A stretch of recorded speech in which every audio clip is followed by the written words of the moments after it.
na bilo nyonso bozi occasion ya kolanda journal ya peuple pour la peuple info lingala mbote na bino bisika nyonso bozi occasion ya kolanda yango tikete to fungula yango pona kotasa bino ndenge chef de l'état Félix Antoine Tshisekedi Tshilombo asalaki interview moko à partir ya New York na VOA Africa et pa yuapi a betaki actualité politique ya mboka héritier mapindemi apesi bino ba détail élément.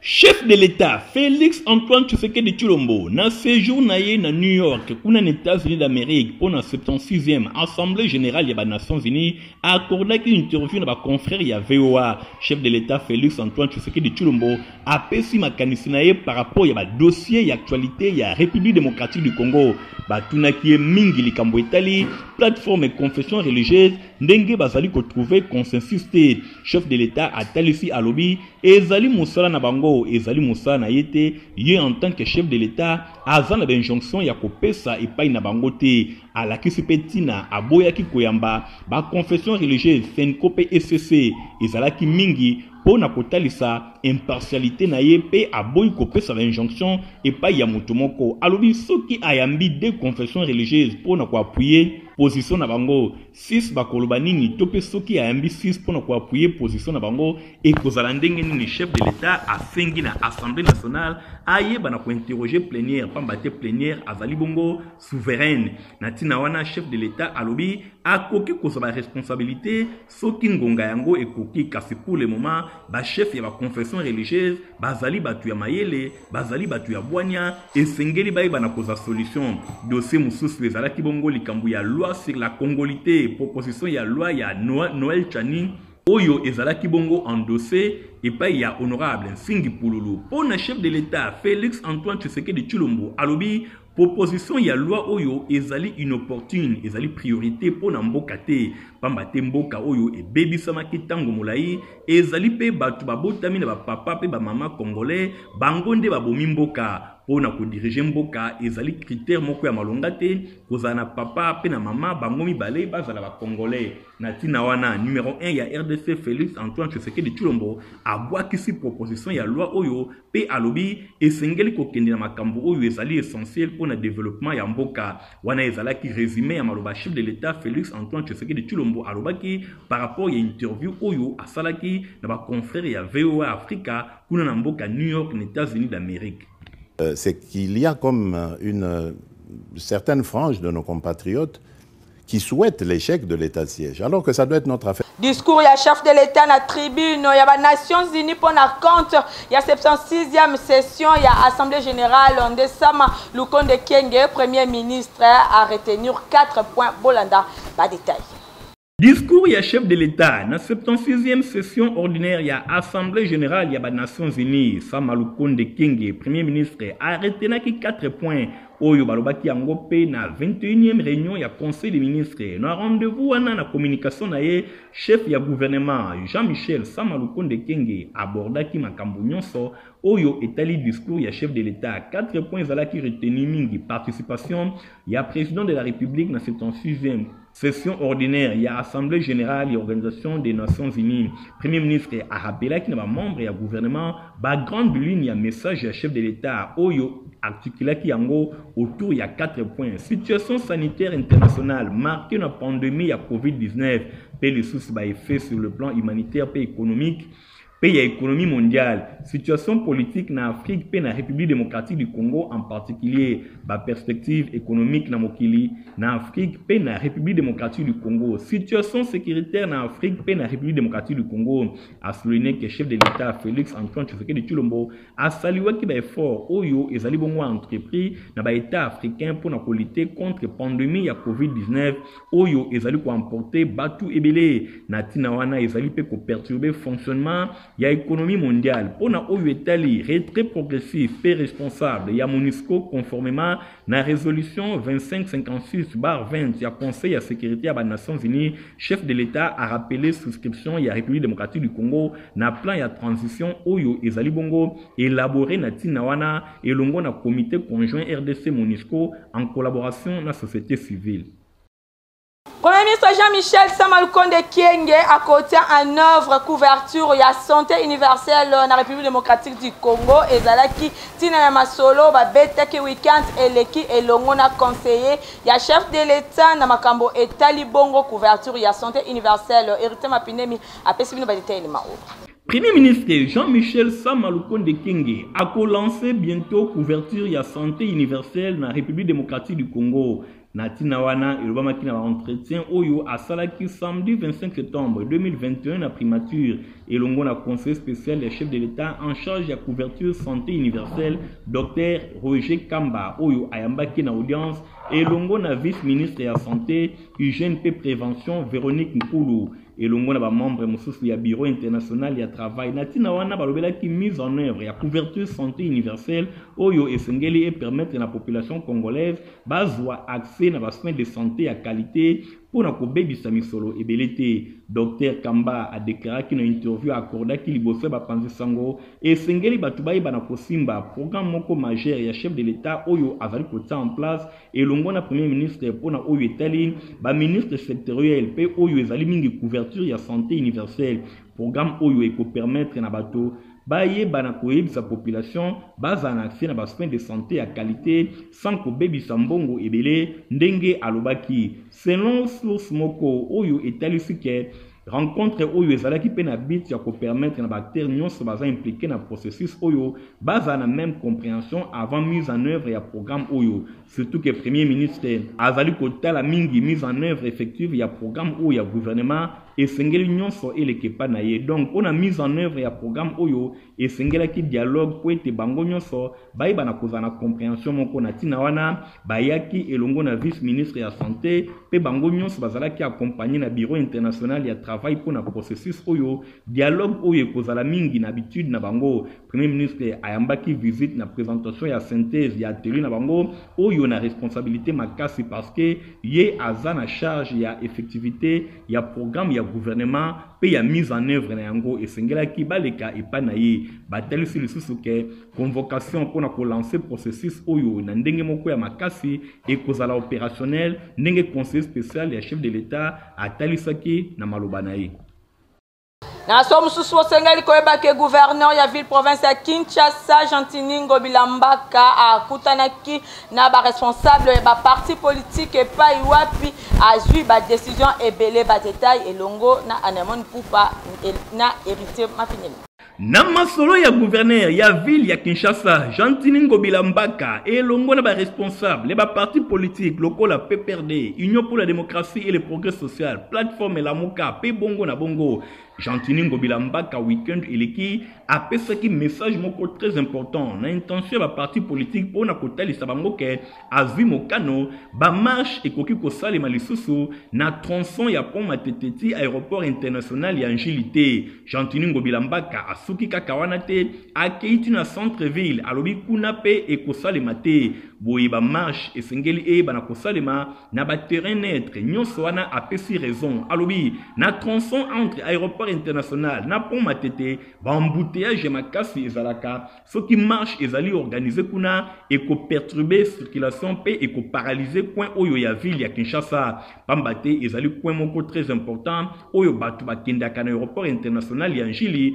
ba embouteillage pe ezalaka déjà makasi centre ville ezali bongo siège ya institution ezali pe malamu te kosalaka ba marche kuna na tina wana pona marche ya plateforme Lamuka oyo ebengamaki mercredi ezali kotalisama déjà ke tronçon wana ya Masina quartier 3 esengeli ezala éviter ndenge bango bakanaki kosala kasi na ngambo ya badeko ya Lamuka bazali kobengisa kaka marche na bango ya mercredi sans koloba soki bakobanda wapi na tina wana batu bazali kozela information na ngambo ya Lamuka pona koyeba soki bakochanger ya vite pe bakochanger ya vite. Entre temps gouverneur ya ville ya Kinshasa Jantiningo Bilambaka maloba na ye ezali ke marche ekobanda pene ya aéroport te marche ekobanda musika na pont Matete tope na pont Matete kasi faut ko éviter tronçon aéroport international ya Njili pe pont Matete elongo na centre ville tu éviter eloko nini ekokoma. Entre temps marche ya Lamuka ezali toujours confirmé pour na mercredi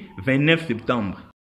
Président ya parti congolais socio-démocrate Ndeko Basile Olongo Mpongo abetaki tournaville ya Lodja na province ya Sankuru et pai wapi ayambamaki makasi na population simasima Emeka Chimanga Stéphanas Kande hérité Mapinde. Président du parti congolais socio-démocrate Mwanamboka Basile Olongo akitaki na ville ya Lodja mingi penza na province ya Sankuru epai wapi ayambamaki na ndenge ya kosakana te botala bino moko marée humaine oyo bayaki à partir ya aéroport ya Lodja pona koyamba moko na bango Ndeko Basile Olongo honorable Basile Olongo oyo azongi lisusu na ville ya Lodja après kozala kuna mikolo eleki tango azalaka vice ministre intérieur population atondisama ki ne sengo na ndenge ya kosakana te etuluku oyo ekamwisaki batu boyo kandenge bazali koyemba Nambala moko bazwaki honorable Basile Olongo à partir ya aéroport ba aveni minene nyonso na ville ya Lodja etondaki na batu ba memie na Chipoiti esika bakomisaki ye pona kopesa discours na ye eloko nini honorable Basile Olongo abombelaki population ya Lodja boyoka ye. Nous sommes venus vous voir pour regarder aussi l'état de ces salles de classe, voir dans quelles conditions les enfants étudient. Donc ce qu'il y a ici, qu'on voit les salles de classe et qu'on voit comment on peut faire. C'était la dotation d'école, c'était la dotation de l'honorable Charles Pongo. Vraiment nous remercions l'honorable pour ses pas et honorable Charles Pongo, député provincial de Lodja. Moi personnellement je vous remercie. Bwina sima kopesa mwa message epai ya population ya Lodja batondisama ki ne sengo na ndenge ya kosakana te asukaki wana te alekaki pe na école moko epe sombolo ndaki de banda soko epai wapi ayaki kotala eta ya école oyo honorable Basile Olongo atambolaki po na kosala constat asololaki na corps enseignant azwaki ba doléance na bango pe aprometaki akosala quelque chose po na école oyo et former batu ya ndenge na ndenge kasi mingi bazonga kate pona koyeba etana yango lelo honorable Basile Olongo asepeli alobi akozanga te kosala quelque chose à partir ya ba doléance oye azwi. Bosimba que séjour ya honorable Basile Olongo Pongo na ville ya Lodja ezalaki séjour moko riche en couleur bana ya Lodja bakamwaki pambate apesaki bango ba explication ya ndenge na ndenge ayokaki ba doléance na bango ba mimoni penzake molobeli na bango na ville ya Kinshasa ata bango kuna te ba votaye kasi lusu na ye eza na Lodja na province ya Sankuru pambate azali pe mutu ya kuna esengo ezalaki makasi ndenge bino moko bomoni. L'enseignement Bosimba qui est comme la tradition à quelques jours il y a rentrée scolaire enseignant comme kotombola mongongo pona ba préavis ya grave ndenge mokope na mvula oyo. Depuis quelques années, enseignants bazali ko respecter tradition na bango oyo ezali ke à chaque rentrée scolaire bazali ko mata aux enchères pour obtenir gain de cause par rapport à la revendication sociale na bango stratégie oyo et profitaka essentiellement na ba syndicalistes oyo nasuka bazwaka ba avance ya gouvernement pour na ko placer contre mire bosimba ke maillon faible ya dispositif oyo ezalaka mingi ba école privée pe ba école catholique autrefois bazalaka rangé na catégorie ya ba école privée bien que ezali légitime ba revendication ya ba homme oyo bazali ko simba créer kasi mingi bazali ko analyser pour na ko solutionner cadre moko global oyo ekosalela mingi modernisation ya infrastructure scolaire formation, recyclage, protection sociale, pe paiement et ba nouvelles unités. Nyonso wana ezali ba défi oyo gouvernement esengeli aye bana ko faire face na yango. Kasimbo canabiso ezana pasi ya ko mobiliser même 100 millions de dollars américains pour le secteur éducatif. Banque mondiale na ba promesse na ye ezali évalué na 800 millions de dollars et ezali ko umela po na ko komela ministère ya EPST nyonso wana po na ba besoin makasi ya près de 4 milliards de dollars américains po na ko koka vraiment likambo etali réforme ya gratuité ya enseignement po na ko mobiliser bagatelle somme ya makasi ba pays européens loko la Grande-Bretagne bango bazali ko recourir na parafiscalité pe intervention ba partenaires privés po ba ko soutenir développement ya mboka na Congo gouvernement azali ko s'appuyer mingi na likambo etali partenaire na likambo etali ba partenaire financier oyo bazali ko pesa ba condition ya ndenge na ndenge pour la rentrée scolaire oyo bosimba ke ba syndicaliste ba ko kende lisusu mosika na ba revendication na bango pour na komema gouvernement mu Congo contre mire nyonso wana bazali ko tombola déjà mungongo to éviter le 4 octobre 2021 et lokonini ekokoma. Plateforme Génération Consciente avec Fachi, Jeko Fachi, na Mokuse Elongo, na Fondation Acacia, Bandubola, Bakiteki, na quartier des bonhommes week-end et l'équipe pour na koye baba difficulté. Il y a population, il y a coin, oyo simasimato, moi bi na commentaire, il y a hérité mapine. Si à quoi accompagner, l'action ya mokonzi ya mboka, penatine à côté, il y a un vrai problème, il y a population, boyena cadre et slogan, le peuple d'abord, plateforme, génération consciente avec Fachi, Namokuse, Jeko Fachi, et longo na fondation Acacia Bandubo Lambongo, bakitaki na commune ya Matete, précisément na quartier de bonhomme, pour na kokuta na population à côté oyo, pe koye ba passe ya population azana yango, pe ko sensibiliser bango na makambo ebele, malgré ba difficulté en zela, bandeko oyo, bakitaki bayambama kitoko plateforme Jeko Fachi oyo ezali kokumba mana mwana mboka Yannick Boleka basembolaki masolo batalisaki pe na bandeko lolenge nini congolais nyonso akoki kosunga chef de l'état Félix Antoine Tshisekedi Tshilombo pe ko accompagner par rapport ya vision azanango pona kotombola lokumu ya ba congolais nyonso masolo ya kafu kafu e betamaki elongwa ba mama pe ba papa ya quartier de bonhomme ba betaki sete mingi na makambo etungisaka bango tango mbula ebetaka oyo ezali mingi ba inondation pe côté oyo rivière etondaka na ndenge ya kosakana te bandaku evindaka ndenge basala association pona kotelemela makambo etali inondation population expliquée tozana besoin que mama atelemana akitana na terrain banzela mama tozola na mai tozola na mai ay kosala biso ba zela ya mai tozana kimia les mamans balé tapé na biscuit passé on na courant to kana courant ya njili kuna biscuit to benda basingo kwa mikito so benda Monsimba kena suka ya masolo coordonnateur ya plateforme oyo génération consciente avec Fachi azanga kite ko pesa makanisi na ye na micro ya Info Lingala mokonza mboka za makambo ebele mabisika mosoko komate biso tant que société civile toza sika moko na population toki ko apporter quelque chose à ko accompagner la fondation Acacia Akaré oyoyo esangisi biso lelo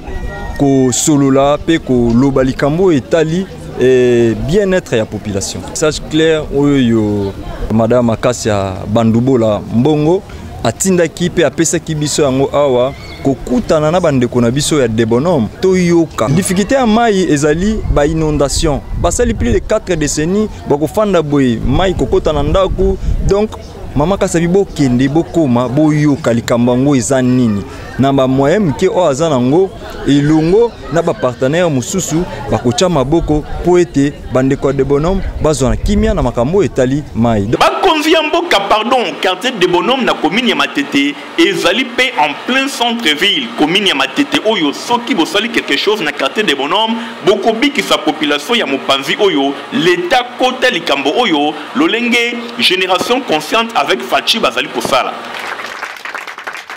Clôture ya formation ya ba jeune na école ya ba vainqueur et Salimaki weekend et l'équipe toujours na Bokambemi ya mwana mboka Victor Bosoku ba détail et longo na Michael Bustutu. 35 lauréats au total nde bazalaki couronné pe basukisaki avec impact pe idéologie initié par ya jeune leader mwana mboka Victor Bosoku ekaka mokola samedi 25 septembre nde nyonso esukaki bosimba pe boyebake nyonso elekanaki kitoko na ambiance ya mokwake un mois mokoka ba participants topé ba lauréat premier épisode oyo bazwaki biloko euti mbinguni veut dire formation kuba ko sakanate sur l'autonomie financière kutu na journée oyo suka pe ya clôture ya école des vainqueurs ba lauréat bazalaki na droit ya rappel ya ba leçon nyonso oyo bazwaki pona kokubisa bongo na oyo etali autonomie financière na nzela ba encadron na bango ba membre ya groupe Cruise Business International kasi lokola ba bengaka ye le modèle du courage de la jeunesse les leaders des jeunes Victor Bosoku et Kaka n'esprit ya kosunga ba jeune a financaki 4 projets mokoka oyo ba lauréat ba defendaki kitoko nyonso po bakota na autonomie financière Sam Kaila Donald Emedi Maître Tramontina pe Dani Chandi bango nyonso bazwaki misolo pa leader des jeunes Victor Bosoko Kaka sima remise ya brevet de renommée internationale et salemake pa ya ADG à Cruise Business International Madame Aline Bota maman ya Victor Bosoko Kaka ye moko le formateur principal ya école de vainqueurs nzeta malili bobenga Victor Bosoko na suka ya masolo asolo la kiboy. Tu épargnes, tu donnes tes dîmes. Il y a une clé. Épargner, ça pour préparer futur. Plus qu'on avance, on vieillit, et puis plus qu'on devient aussi plus pauvre de ce que tu as préparé maintenant. Comment comprendre? Tu as ce secret. Il y a ce qu'on vient de parler là. Tout que la matière, l'autonomie financière. Quelques lauréats peuvent bazanga qui kolobate. Bon, formation, tout ça, il est important de parler de la formation au Nazu. Parce que mon lelo tout ça là bas cop tout quoi. Mais à partir de la formation, tu comprends que c'est un projet, na sali projet na ngazonga la cop na monipe. A libérer nga mongo sans problème. Donde na aboye na zonga li cop na nga na sana na fond déjà ya robanda déjà cop donc nzamba pambola e azonga sele ya ibeli. Nazana mbongo nazozonga na ndako déjà pour exécuter projet et puis natala comment pérenniser na projet autosuffisant par rapport à la dimension autosuffisant na formation. Mais il va pesi biso va pesi ngeti ngai na jeune boy et va permettre ngai na futur na ngai na sala nini na ba comment ko investir mbongo na ngai comment ko faire travailler ce capital na ngai.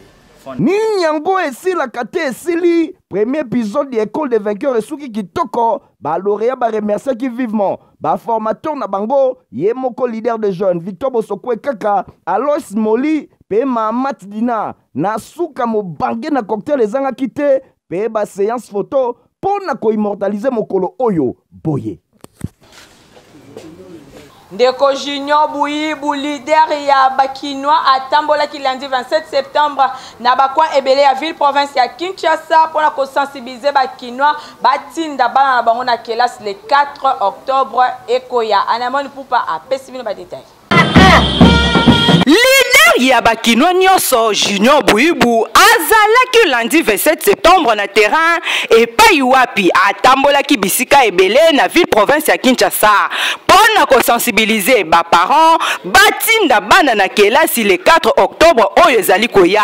natina wana message ezalaki se moko ko soutenir pe chef de l'état surtout pona likambo etali gratuité et enseignement de base bosimbake bisika nyonso leader ya Bakinois Junior Bouyibu atambolaki message na ye ezalaki vraiment apprécié surtout na période oyo ba parents ebele attention na bango ezali détourné et pas ya ba politicien natina wana leader ya Bakinois asukisaki mission na ye na kokabolaka basak pe bakaye et pas ya ba parents locaux la contribution na ye en tant que leader ya Bakinois pour ko permettre bana bazongela nzela ya mateya na ndenge ya malamu ndenge ye moko a expliqué oyo komi ngongo ya kozongisa bana kelasi parce que tata mokonzi a che gratuité kino nyonso na kwena ye il faut asunga vision chef de l'état yango wana etanke ngai leader ya Bakinois lelo Bakinois baye kotala ngai na ndako balobi leader na biso tata mokonzi a che gratuité ngai pe na kwena ngai na bengi ba mama na lobi no tokabola mwa basaki na bakaye bazongisa bana kelasi na esengo na motema pona geste ya leader ya Bakinois population alobaki boye. Merci pour la chef de l'état pour apesi classe ya ofele yango to sengi merci pour na e petit béton aumela na sepeli na papa ndenze na pesi grâce apesi bana biso bakaye toni a continuer na osunga biso pour na ekende liboso na groupe na e Bosimbake Junior Bouyibu azosala politique te kasi amipesi kaka musala na ye ya kosunga ba action et chef de l'état pe ko accompagner vision na ye ndakise ya Junior Bouyibu leader ya Bakinois nyonso ezali ya kolanda. Esika ya kozwa ba sapatu ya kitoko na ville province ya Kinshasa ezakaka na 7e rue Limete et pas ya Papa Griffe hérité mapindemi iganting. Baye nyonso basepelaka na basapatu ya kitoko, basandali ya kitoko oyo ezali poso ya nyama, bakwiri ya ndenge na ndenge oyo ekuba esika ezaka kase moko na place commerciale na 7e rue Limité epai wapi Papa Griff sa père d'état azali kosala mikoto ya malonga oyo ekuba boye esengeli kaka te kolulaka oyo ezali kouta na mikili ya bapaya na mboka na biso République démocratique du Congo toza pe na batu bazali capable ya kolatisa bana mboka na biloko ya malonga ndenge Papa Griff sa père d'état ye azali kosala biloko oyo ekuba rien envié na oyo ezali kouta na mikili ya bapaya yango oyo ezali kosalema okiti kaka na 7e rue na commune ya Limité na place commerciale omoni mbala moko Papa Griff otali ofungoli monoko la musala maboko voilà pourquoi Papa Griff sa père d'état coordonné un frère na boulot ya Jimmy Winston na beti mbunda pona nini client nyonso aye awa azanga koloba teke ba congolais ba mitema mabe azanga koloba teke ba konza moko ba mitema mabe botunanga pona nini botana ba œuvre artistique oyoyo souci ya Papa Griff ezalaka nini chinois ba petio na ba chinois ba kolatisa biso te soki ba bina karateka oui mais na ndenge pena ma forme population congolaise tanga zolata ba bora ba chinois ba turc et ça la mawa trop même na bawara mais souci ezali population là ta vrai mais ba autorité mboka bazo comprendre te ezo ça la souci à trop imaginez bino moko taneti ba biloko o na lati awa mundela auta na mboka na aya sombi akenango mais na mboka na biso batu bazo somba ebele mais ezo koka kolati sa population nyonso tout donc on a sengi na bakonza mboka président de la République premier ministre ya primature ndeko na biso sama aux agènes donc bomekana kosolola entre bino na bino conseil des ministres bobetana lisolo ya Papa Griff sa père d'état donc na sali trop na mboka oyo et vous allez bien ceux qui vont soutenir population congolaise à l'attaquer le bien. Ezali boye bande konyonso bokende musika te pambate ba soulier tout ba chaussure ya Papa Griff azali kosala e komi kobimati na mikili ya libanda bino moko bana mboka esengeli bo profiter na yango na ba prix moko abordable hors de toute concurrence ba prix oyo e kosepelisa bino epai ya Papa Griff sa père d'état. Rotifap ezali poto ya kitoko équipé acheté aux alamukoloto moi la bino nyonso bosengeli komela yango. Les amis, je vais vous parler de Diaming. Comment est-ce que Diaming nous a soutenus durant toute notre évolution dans notre santé?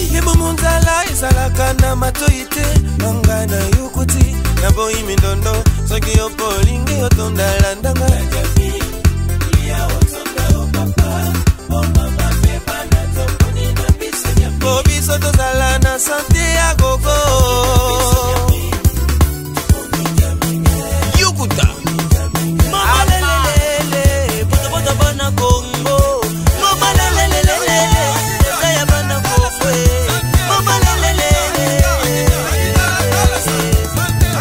énergie, vitamine, minéraux, protéines, sana Diaming. Diaming elimina bakongo, Diaming elimina kwatere, Diaming elimina bandundu, Diaming elimina kasai katanga, Diaming la Congo c'est Diaming mama.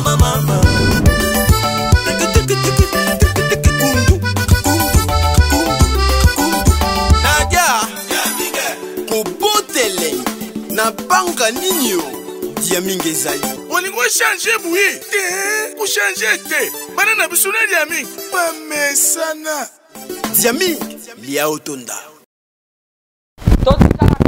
Sport bosengeli koyeba ke pona compte ya Ligue nationale de football ba match ebele e beta maki bolanda résumé nango elongo na hérité mapindeba. Championnat national ya football Vodacom Ligue 1 27e édition et se poursuivra qui week-end et l'équipe Bosimba que de Ring Motema Pembe enregistra qui première défaite nae liboso ya équipe ya Blessing ya Kolwezi alonga qui de Ring Motema Pembe na 1-0 après victoire ya DSMP quelques jours avant liboso ya équipe ya Simba ya Kolwezi toujours na même terrain na 1-0 Bosimba que avec le pe na ngambo nae asalaki 1 partout na étoile na étoile ya Kivu. Équipe ya Dauphin Noir ya province ya Nord Kivu ye akabola ki ba point 0 bi partout et longona équipe ya Renaissance ya République démocratique du Congo. Bosimba ke ba match oyo e betamaki avant week-end. Boyena week-end équipe ya tout puissant Mazembe alonga ki sa majesté sanga balende na 4 bi à 0.